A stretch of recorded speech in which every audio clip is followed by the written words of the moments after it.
dos Evangelhos de Lucas. O capítulo é o de número 22 e o versículo o de número 31. Glória a Deus.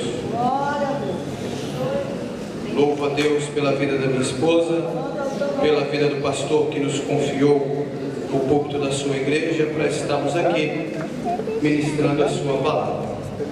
Amém? Diz assim: disse também o Senhor a Simeão: Simeão, eis que Satanás vos pediu para cirandar como trigo, mas eu roguei por ti, para que a tua fé não desfaleça. E tu, quando te converteres, confirma a teus irmãos. E ele lhe disse: Senhor, estou pronto a ir contigo até a prisão e a morte. Mas ele lhe disse: digo, Pedro, que não cantarás o julgado, antes que 3 vezes me negará. Amém. Irmãos, nesta noite o Senhor colocou esta palavra no meu coração, e eu confesso para os irmãos que eu passei a tarde toda meditando nessa palavra, para ver o que Deus queria falar conosco aqui nesta noite, através desta palavra. Eu de manhãzinha me levantei, e nós estávamos orando, e Deus deu uma profecia para minha esposa me entregar para mim pela manhã, e logo pela manhã, irmãos, Deus usou a minha esposa para falar comigo. E eu quero dizer para os irmãos que eu ouço a voz de Deus quando sai dos lábios da minha esposa, porque a gente faz algumas interrogações ao Senhor, e o Senhor nos responde da forma que Ele quer. E Deus achou por bem me responder nesta manhã da forma dele, e eu louvo a Deus por todas as coisas. Irmãos, nós estamos diante desta passagem bíblica, e aqui está contando uma história que Jesus chegou para Pedro e disse para Pedro: Pedro, Satanás vos pediu. Ou seja, Jesus estava dizendo que Satanás tinha pedido no plural, ou seja, vos pediu para cirandar com vocês, para cirandar como trigo. Aí Jesus no singular disse para ele: mas eu roguei por ti. Por quê? Para que a tua fé não desfaleça. E aí Pedro, irmãos, cheio de autoconfiança, chegou para o Senhor e disse: Senhor, não, eu estou pronto, Senhor, a ir com o Senhor para a prisão e a morte.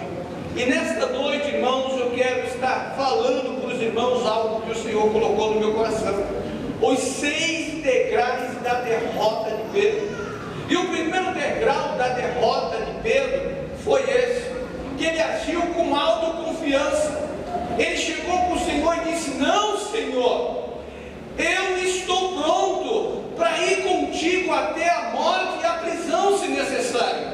Mas quem estava falando com ele, irmãos, era o próprio Senhor, a pessoa que conhecia ele, que sabia tudo sobre ele, a história dele, a vida dele. Certamente que Jesus tinha tanta intimidade com Pedro, e Pedro tanta intimidade com Jesus, irmãos, que Pedro é aquele homem que no meio do mar, e Jesus vinha andando sobre as águas, ele tinha tanta intimidade com o mestre, que ele disse para o mestre: Senhor, deixa eu andar sobre o mar, e o Senhor disse: vem, e ele foi. Ele é aquele homem, irmão, que Jesus entrou na casa dele, a sogra dele estava doente, e Jesus curou a sogra dele. Ele tinha tanta intimidade com Jesus, que quando Jesus subia no monte, chamava Pedro, Tiago e João. Pedro estava sempre com Jesus. Pedro tinha intimidade com o mestre, sabia tudo sobre o mestre. A filha de Jairo estava enferma, e certo dia Jesus tirou todo mundo de dentro da casa, mas falou: fica Pedro, Tiago e João. Por quê? Porque Jesus tinha intimidade com Jesus, e Pedro também tinha intimidade. Aleluia, aleluia. Irmãos, nesta noite o que eu quero dizer: Jesus te conhece. A mensagem, a palavra de Deus vem para a sua vida, porque o Senhor conhece a sua vida, e algumas pessoas têm intimidade com o Senhor, e porque o Senhor te orienta, alerta, porque o Senhor te exorta, porque o Senhor te ensina, porque Ele conhece a sua vida, a sua história, e Ele sabe tudo sobre você. Então, irmão, Jesus orientou dizendo: ó, Satanás vos pediu,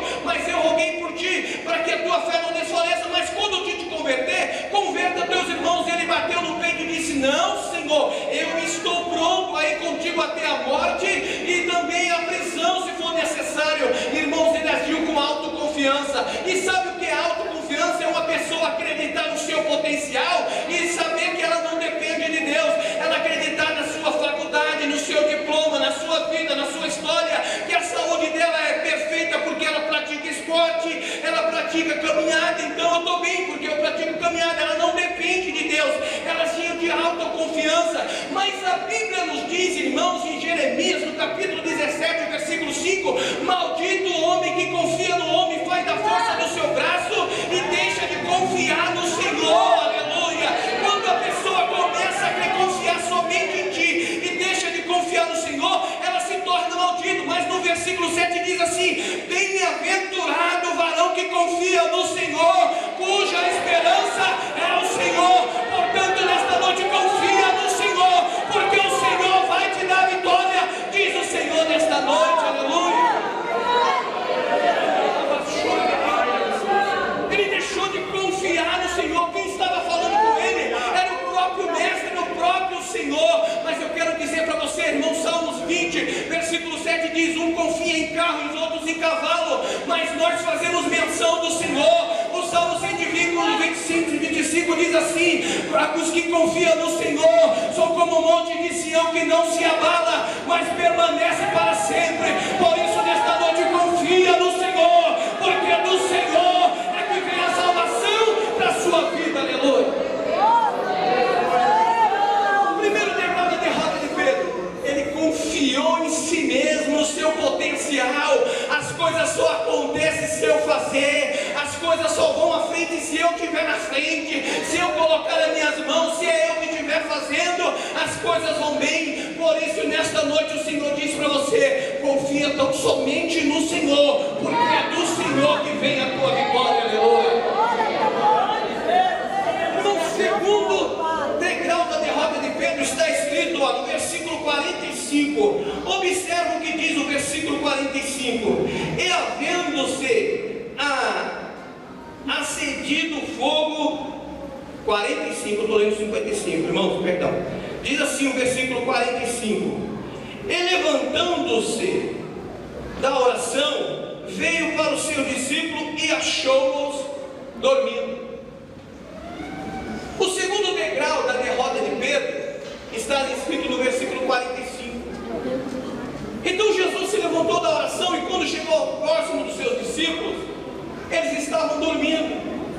Ou seja, o segundo degrau é que eles estavam dormindo no momento que deveria vigiar.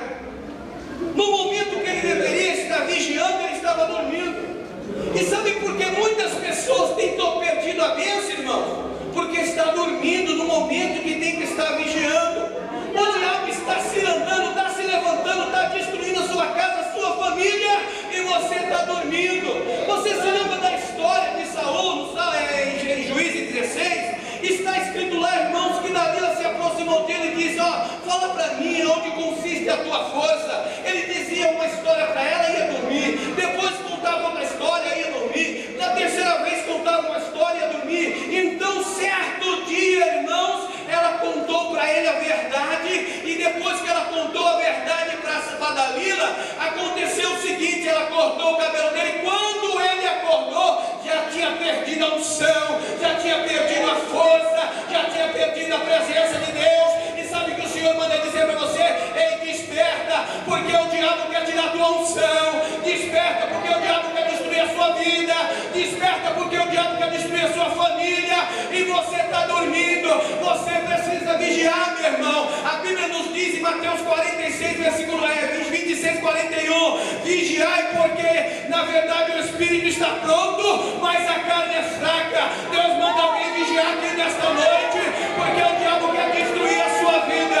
Você está dormindo e o Senhor manda dizer para você nesta noite: desperta, porque o diabo vai destruir, vai te derrubar, vai destruir a sua história, a sua família.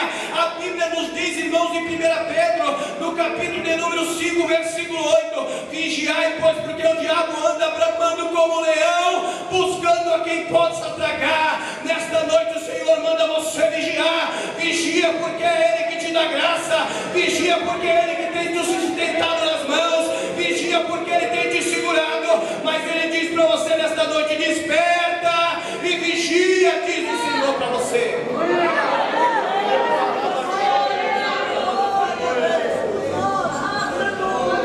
Sabe por que Sansão perdeu a unção de Deus e a presença do Espírito Santo e a presença de Deus?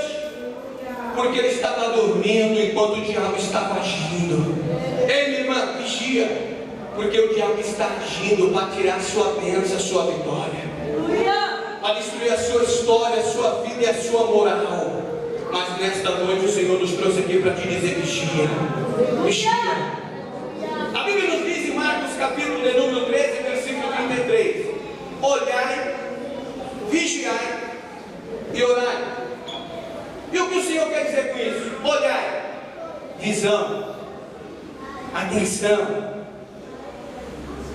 Olhai, visão, meu irmão, observação. Vigiai, estai atento e orai, para que Deus te dê força no momento da tentação. Glória ao teu nome. Segundo degrau da derrota de Pedro foi que ele dormiu enquanto deveria vigiar. Terceiro degrau, irmão, versículo 50, diz assim: e um deles feriu o servo do sumo sacerdote. Os soldados vieram prender a Jesus, e quando eles vieram prender Jesus, Pedro pegou, tirou a espada e cortou a orelha de mau soldado. O que isso quer dizer? É que ele agiu de modo carnal. Ele andava com Jesus, tinha intimidade com o Senhor, mas quando se levantou o problema, ele agiu de modo carnal. E sabe por que muitas pessoas têm perdido a bênção? Porque têm agido de modo carnal.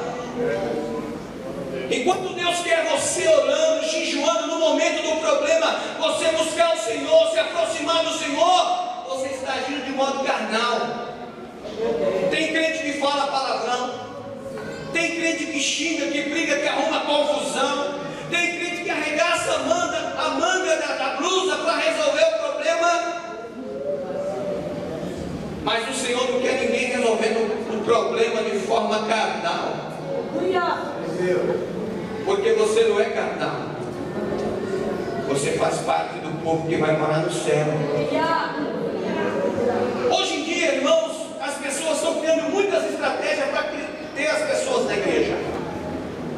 E muitas pessoas dizem assim: ó, tem que levar os jovens para o campo de bola para jogar futebol, para confraternizar, para eles estar lá no grupo. Eles têm que ter um incentivo para estar na igreja. Ou senão as pessoas dizem assim: nós temos que fazer um chama na igreja para as irmãs terem um incentivo para estar lá na igreja. Nós temos que fazer um trabalho voluntário aqui na igreja para trazer o povo. Então o povo cria estratégia hoje para trazer o povo para a igreja. E aí enche a igreja de crentes carnais, pessoas carnais, porque ele está na igreja porque ele confraternizou no futebol. Ela está na igreja porque veio tomar um chazinho. Criou uma situação para ela estar na igreja. Ela é uma crente carnal. Porque para manter crente na igreja é na oração. Traz crente para a oração, traz crente para o trabalho de adoração, traz crente para o livre.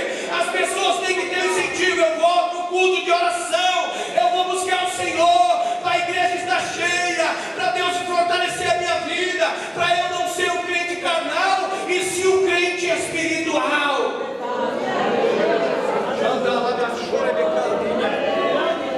No momento do problema, irmãos, Pedro agiu de modo carnal.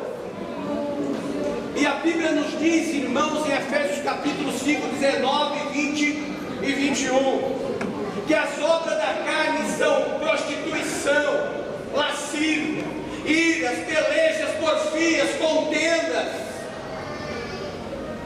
E quem vive desta forma, Paulo disse, eu já disse, que não herdará o reino do céu. Portanto, nesta noite, diz o Senhor, entra na vida espiritual, para de agir de modo carnal, porque hoje o Senhor vai te dar uma grande vitória na sua vida, que é o perdão, aleluia. Xandalabachúria, o Senhor está perdoando você hoje.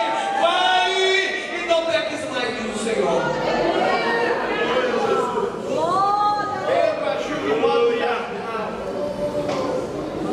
Andava com o mestre, irmãos, estava todos os dias do lado do mestre, mas quando houve uma situação difícil, esqueceu tudo que aprendeu com o mestre.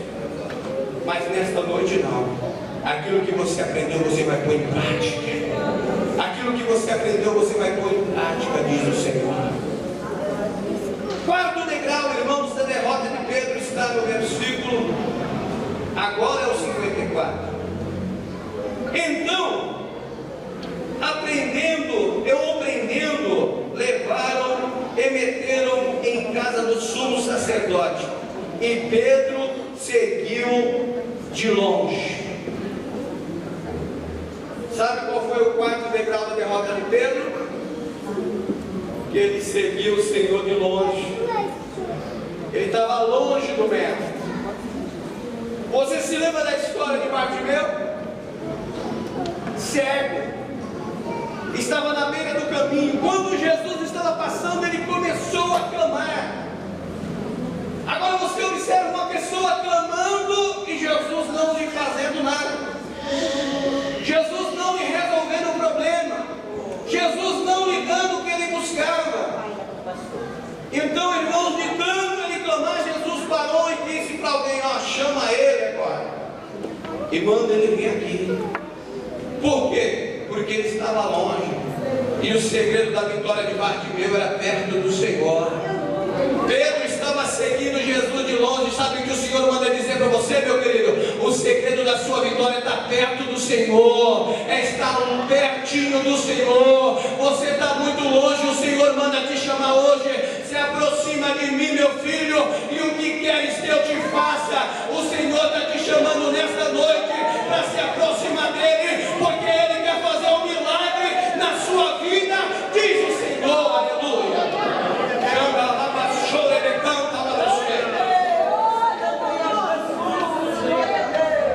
Mateus capítulo 15, versículo 8, o Senhor está dizendo assim: que muitos me honram com os lábios, mas o coração está longe de mim.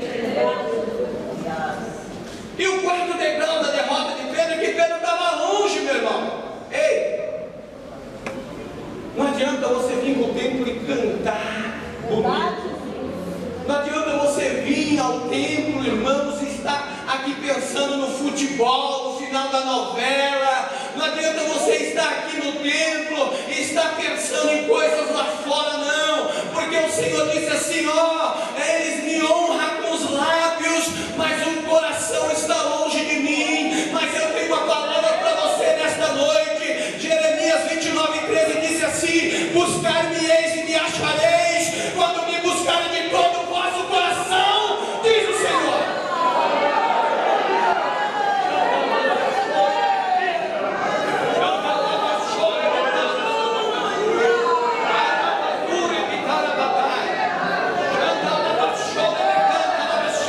Você vai buscar o Senhor e o Senhor vai te responder. Você vai buscar o Senhor vai fazer um milagre. Você vai buscar o Senhor e a vitória vai chegar. Buscar-me-eis e me achareis, quando me buscarem de todo o vosso coração. Aleluia.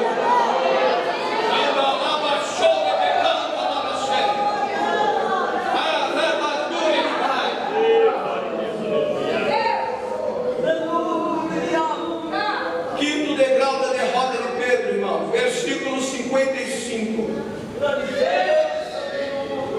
E havendo-se acendido fogo no meio do pátio, estando todos assentados, assentou-se Pedro entre eles.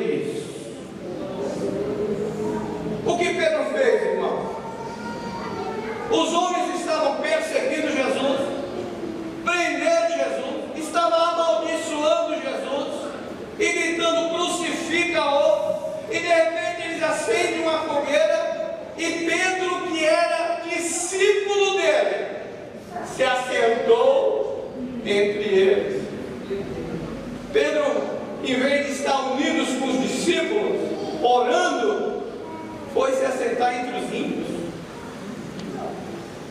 E o quinto degrau da derrota de Pedro foi que ele se assentou entre os ímpios. E sabe que isso tem causado muito problema na igreja, irmão? Porque tem crente sentando entre os ímpios. Pessoas que não conhecem prova espiritual, que não conhecem nada espiritual, que não conhecem a obra de Deus, que não sabem nada sobre Deus, que não sabem nada sobre a obra de Deus, não conhecem a tua prova, nem a tua perseguição, está maldizendo a igreja, porque você chega lá e conta o problema da igreja, conta o problema da irmã, conta o problema do irmão, faz fofoca de um e de outro, mas o Senhor manda dizer para você nesta noite: saia do meio dos ímpios, porque quero eu te abençoar, diz o Senhor. Pedro era crente, irmãos. Pedro era espiritual, tinha intimidade com o mestre. Ele se assentou no meio dos ímpios. Ei, para que você se assentou lá? Para falar do quê? Você está pregando o evangelho para eles? Ou você está contando os problemas seu e da igreja para eles? Ele não é espiritual, ele nunca vai te entender. Porque do Espírito só é quem entende quem é do Espírito. Você pode contar o seu problema para o seu pai que não é crente, sabe o que ele vai dizer? Ele vai amaldiçoar a igreja, vai amaldiçoar o pastor, ele vai pegar prova para a vida dele, porque ele não é espiritual, ele não entende as coisas de Deus. Pedro foi se assentar entre os ímpios. E tem pessoas aqui se reunindo com ímpios. A sua panelinha, os seus amigos são pessoas não crentes. E Deus manda dizer para você que não quer você andando com eles. Deus não quer você andando com elas. Portanto, nesta noite, faça os salmos primeiros se enquadrar na sua vida. Bem-aventurado o varão que não anda segundo o conselho dos ímpios, nem se detém nas rodas dos escarnecedores, e nem se detém no caminho dos pecadores. Ande, tem o seu prazer na lei do Senhor, e na sua lei medita de dia e de noite, pois será como a árvore plantada junto ao ribeiro das águas, que dá o seu fruto na estação própria, cujas folhas não caem, e tudo quanto fizer prosperará. Não são assim os ímpios, diz o Senhor nesta noite. Aleluia.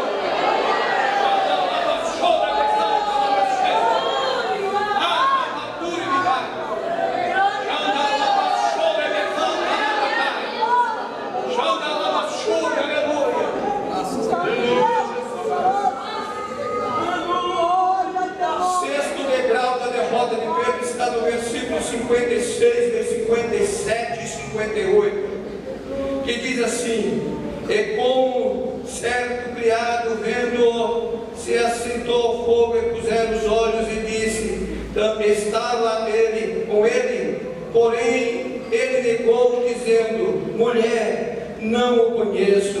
E um pouco depois, vendo, trouxe: tu és também dele. Mas Pedro disse: homem, não sou. O que Pedro estava dizendo agora? Se assentou entre os ímpios, e de repente algumas pessoas identificou que ele andava com o mestre. Algumas pessoas identificou: ele é crente, hein? Ó, ele está aqui sentado com a gente, mas ele é crente, hein? Ó, ele está aqui, mas ele é crente. Ele está com esse linguajar aí, mas ele é da igreja, ele é crente. Ó, ele está falando essas palavras torpes aí, mas ele é crente, ele é da igreja. Aí Pedro disse para as pessoas assim, disse para a mulher: não sou não. Homem, nem conheço tal. E o próximo degrau, o sexto, é que Pedro agiu com mentira. Ele mentiu. E sabe por que muitas pessoas têm trazido problemas para a igreja? Porque você mente para o seu cônjuge, você mente para os seus filhos, você mente para as suas mães, para os seus pais, você mente para os seus líderes, você mente no seu trabalho, você vive embaixo de mentira, você conta tanta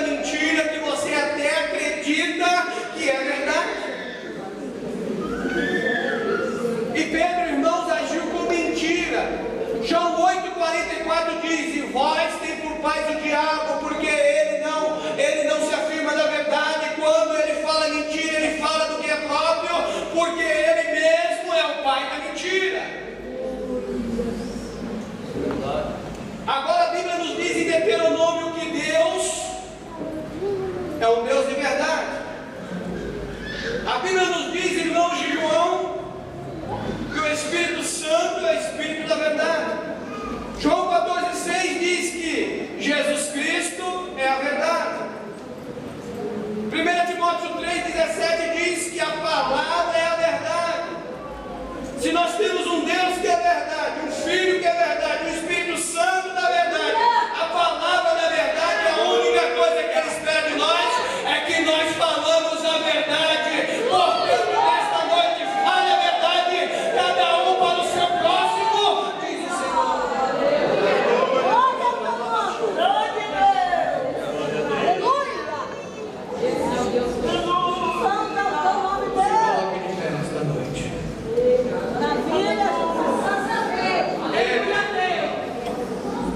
Cometeu esses 6 degraus da sua derrota.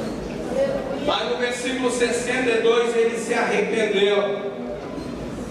Ele se arrependeu e chorou muitíssimo, diz a Bíblia no versículo 62. Jesus morreu e ressuscitou. E apareceu para Pedro e disse assim, João 21, versículo 15, 16 e 17. Pedro, tu me amas? E ele disse assim, Senhor, amo, Senhor. Aí Jesus disse de novo, Pedro, tu me amas? Amo, Senhor. Pedro, tu me amas? Amo, Senhor. Apacenta minhas ovelhas. Pedro, tu me amas? Faça a minha obra. Pedro, tu me amas?